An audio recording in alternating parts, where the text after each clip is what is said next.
ఈ నెల 16 నుంచి 20 వరకు శ్రీ ఆచార్య ప్రబోధానంద యోగీశ్వర్లు దివ్య ఆశీస్సులతో త్రైత సిద్ధాంతం ఆధ్వర్యంలో శ్రీకృష్ణ జన్మాష్టమి వేడుకలకు ప్రతి ఒక్కరూ కూడా ఆహ్వానితులేనని ప్రబోధ సేవా సమితి హిందూ జ్ఞానవేదిక జిల్లా శాఖ అధ్యక్షుడు వి శంకర్రావు అన్నారు.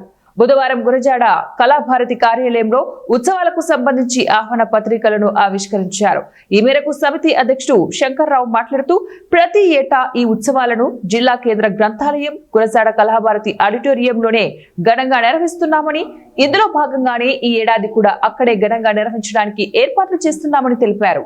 పట్టణంలో 16వ తారీఖు నుంచి 20వ తారీఖు వరకు కూడా మేము చేయదలిచాము. దేవాది దేవుడైన శ్రీకృష్ణ పరమాత్మ అందించిన భగవద్గీత సారాంశం అనేది ప్రతి మనిషి తెలుసుకోవాలని, సమాజం భగవద్గీతలో శ్రీకృష్ణ పరమాత్మ చెప్పిన దాని ప్రకారం నడవాలని, అదే నిజమైన ఆధ్యాత్మికమని, ఆ ఆధ్యాత్మికాన్ని ప్రజలందరికీ కూడా చేరువ చేయాలనే ఉద్దేశంతోనే ఈ ప్రబోధ సేవా సమితి సంస్థ తరఫున ఈ కార్యక్రమాన్ని మేము ప్రతి ఏటా కూడా నిర్వహిస్తున్నాము.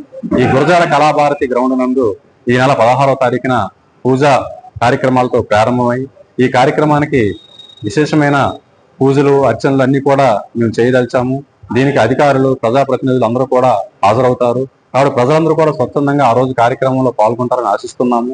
ఇక్కడ 5 రోజుల పాటు ఈ కార్యక్రమాన్ని నిర్వహించి 20వ తారీఖున పురవీధుల్లో శ్రీకృష్ణ పరమాత్మని పల్లకిపై ఊరేగించే ఊరేగింపు కార్యక్రమం అనేది జరుగుతుంది.